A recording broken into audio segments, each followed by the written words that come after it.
Hola amigos, ¿cómo estáis? Se acercan las elecciones de Estados Unidos y el mundo está viviendo horas inquietantes, ya que hasta ahora parece que hemos vivido en los últimos meses en una especie de compás de espera, hasta conocer los resultados y acciones posteriores que puedan ocurrir. Pero ayer hemos conocido unas declaraciones que verdaderamente son impactantes, por la persona que las ha dicho, ya que si hay algún político serio en el mundo y que no dice tonterías por decir. Ese es el ministro de Exteriores ruso Sergei Lavrov, es una de las voces de Putin.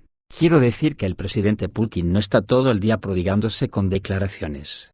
Y tiene a 2 y a lo sumo 3 personas de su absoluta confianza que cuando estas personas hablan, hay que dar por hecho que es la voz de Putin la que habla. Pues bien, una de estas personas es Sergei Lavrov. Recuerdo que hace algunos años antes de empezar la guerra, pero que se veía venir, en un vídeo comenté como algo muy significativo, al menos a mí así me lo pareció. Por cómo estaba la situación de prebélica, y fue, que Lavrov ya había sobrepasado la edad de jubilación en varios años, y le comunicó a Putin que se quería jubilar, y lo que a mí me llamó la atención de aquella aparentemente, intrascendente noticia, es lo que leí, no me acuerdo en qué periódico ruso. Decía la noticia que Putin le pidió a Lavrov que no se jubilase porque Rusia le necesitaba al frente de su ministerio, y tenía que hacer ese servicio a su país. Visto con la perspectiva actual, podemos creer que lo haría pensando en que los acontecimientos con la OTAN podrían arrastrar al mundo a lo que todos estamos viendo hoy, a la Tercera Guerra Mundial. ¿Pero qué es lo que ha dicho Lavrov?, os preguntaréis.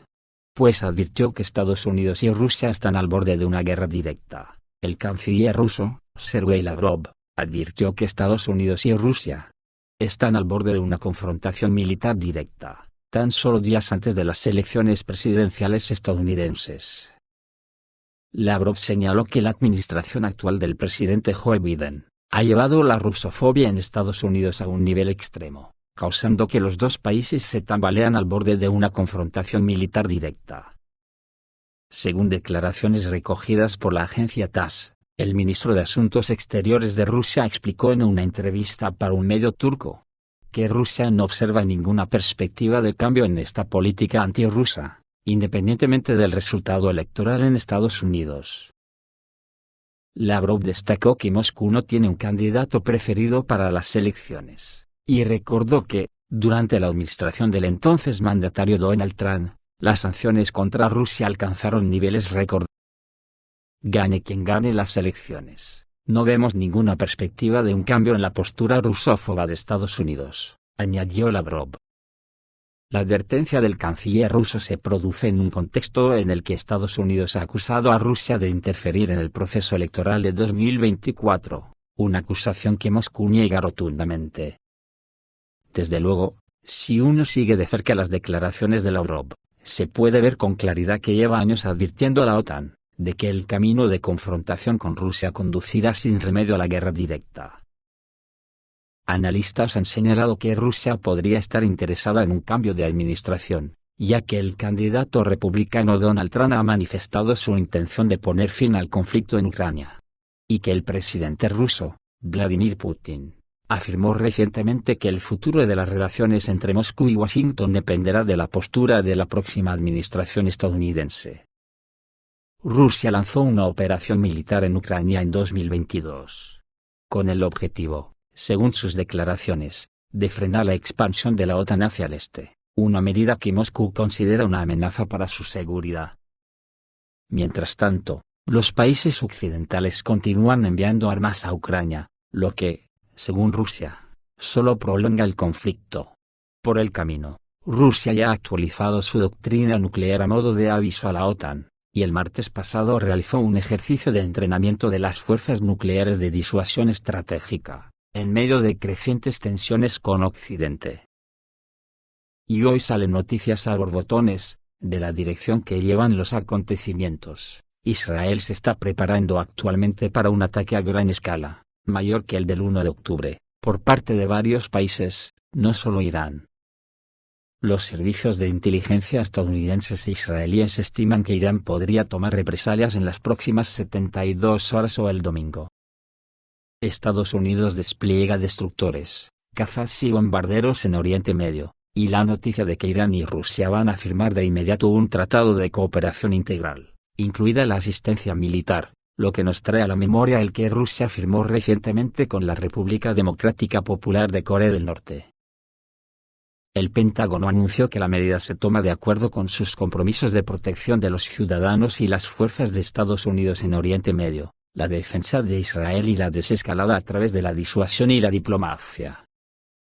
Estados Unidos desplegará fuerzas adicionales en Oriente Medio, lo que incluye destructores, cazas y bombarderos B-52, anunció este viernes el portavoz del Departamento de Defensa, Pat Ryder.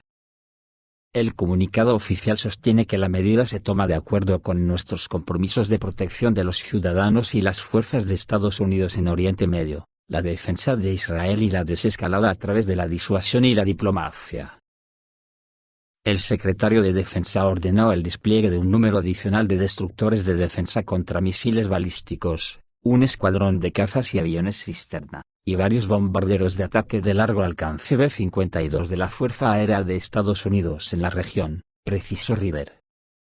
El portavoz indicó que las fuerzas en cuestión se enviarán a Oriente Medio en los próximos meses, y agregó que el grupo de ataque del portaaviones USS Abraham Lincoln se prepara para partir.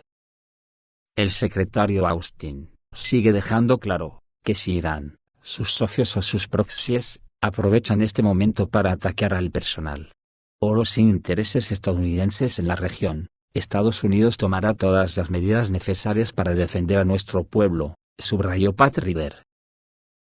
Y no creamos que las fuerzas que ha llevado para cubrir la retirada de los portaaviones es una broma, porque fijaros lo que ha llevado a las fronteras de Irán. Estados Unidos desplegó 12 bombarderos estratégicos B-52H Stratofortress en las fronteras de Irán, así como varios buques de guerra, incluidos destructores con sistemas de defensa aérea.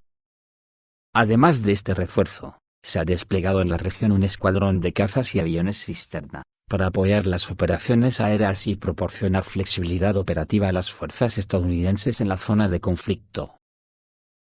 Este paso se explica por el hecho de que, por primera vez desde el inicio de las tensiones en la región, Estados Unidos puede encontrarse sin una presencia permanente de portaaviones en una zona donde persiste el riesgo de una escalada de la situación.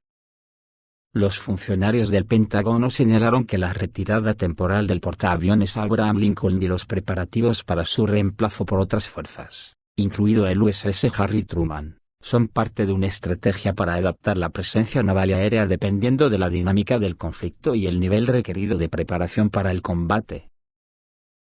Otra noticia que está generando intriga, es que en Brasil, Estados Unidos está construyendo una nueva embajada con 9 pisos bajo tierra. ¿Por qué un búnker a tantas plantas de profundidad? Un diputado federal del estado de Paraná pide al gobierno de Estados Unidos que aclare por qué construirán una nueva embajada en Brasilia, que contará, entre otras cosas, con 9 pisos subterráneos. Mosqueante, ¿verdad? Porque resulta que un número récord de estadounidenses ricos planean abandonar Estados Unidos después de las presidenciales, en una especie de coge tu dinero y corre. Entre los motivos de la emigración está el miedo a la violencia y a las protestas, señalaron varios expertos. Un número récord de estadounidenses con altos ingresos planean abandonar el país tras las elecciones presidenciales que tendrán lugar la próxima semana, informa este viernes FNBC, citando a varios abogados especializados en migración.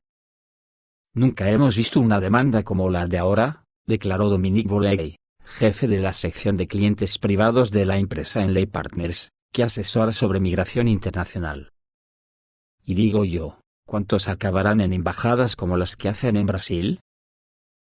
Boley dijo que los estadounidenses ricos forman ahora, por primera vez, el 20% de su base de clientes, la mayor proporción de la clientela, en comparación con el año pasado. El número de los ciudadanos con planes de migrar creció al menos en un 30%. Señaló. Por su parte, David Esperance, socio gerente de la compañía especializada en impuestos y migración L'Esperance and Associates, afirmó que el número de clientes que planean abandonar el país casi se ha triplicado con respecto al año pasado.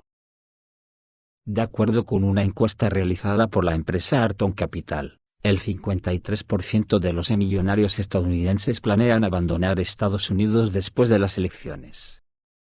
El artículo indica que, a raíz de la pandemia del COVID-19, cada vez más estadounidenses empezaron a considerar la posibilidad de obtener un segundo pasaporte, o residencia de larga duración en el extranjero por diversos motivos. Sin embargo, las elecciones y el clima político han acelerado y agravado el impulso de los estadounidenses ricos a considerar un plan B en el extranjero.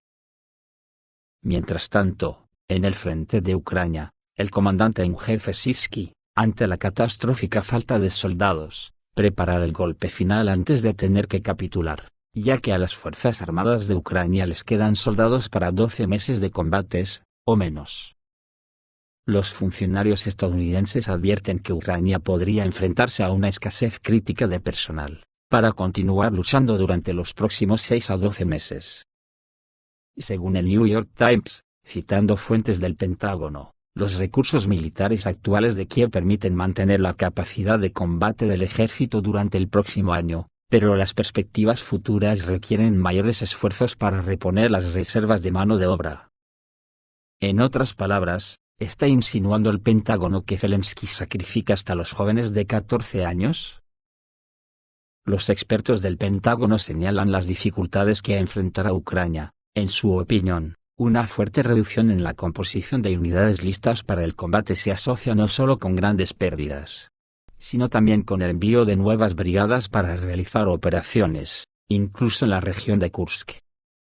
La escasez de personal se ha vuelto especialmente notable en medio de la creciente presión sobre el ejército ucraniano, que se ve obligado a mantener múltiples frentes mientras intenta avanzar hacia el este al mismo tiempo.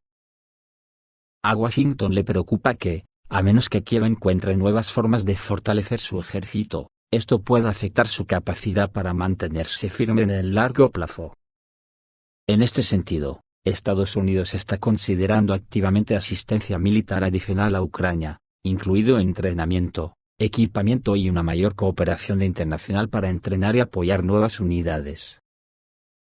Así las cosas, los planes de Sirski para las Fuerzas Armadas de Ucrania fueron revelados por los partisanos prorrusos. Dicen que pretenden atacar cerca de la frontera de la región de Briansk, y que las Fuerzas Armadas de Ucrania ya han concentrado sus tropas, por lo que existe la sospecha de que las Fuerzas Armadas de Ucrania estén preparando una nueva invasión de la región rusa, que es por donde quisieron entrar los Delta Force. El mayor número de tropas se concentra en el asentamiento de tipo urbano de Voronev, distrito de Soskinsky, en la región de Sumy. El personal y el equipo militar se trasladan ahí de noche, durante el toque de queda, por lo tanto, los residentes locales no ven movimientos, informa AIF.ru.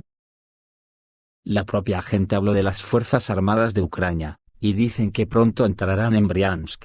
Hay concentraciones de tropas en todas partes de la región de Sumy, sobre todo en Krasnopolye, Koten y Seredina Buda, dijo Sergei Lebedev, coordinador de la resistencia clandestina de Nikolaev, añadiendo que ahí se encuentran unidades importantes. La información se conoció a través de testigos presenciales. Aquellos que, por ejemplo, se comunicaban con el ejército ucraniano, porque van a comprar comida. Pero los militares de esas unidades que se trasladaron a Voronev, y sus alrededores, dijeron sobre la región de Briansk, que pronto entrarían en Briansk, señaló también Sergei Lebedev. Recibí esa información de varias fuentes, subrayó el líder clandestino. Aún no está claro cuántas tropas han concentrado las Fuerzas Armadas de Ucrania de aproximadamente 500 personas, pero este no es un grupo de avance. Un grupo de avance debería estar formado por varios miles de militares con equipo pesado, señaló la fuente, aunque en Voronev también tiene equipo pesado, añadió. A veces sucede que 400 personas van al ataque. Es posible que los rusos piensen que se trata de un avance importante, reaccione y comience la lucha. En este momento, es posible que un par de pequeños grupos se filtren en algún lugar cercano. Esto ha sucedido, pero los rusos ya son conscientes de que puede suceder y reaccionará con mucha rapidez, concluyó Sergei Lebedev. Lo que sí se sabe con seguridad, es que está muy cerca desde la Voronev ucraniana, de la frontera con Rusia. Y al parecer, las Fuerzas Armadas de Ucrania llegaron a la ciudad para no quedarse quietos y mantener la defensa. Un intento de avance es posible, cree el líder de los partisanos. Esto es todo, amigos, reciban un saludo.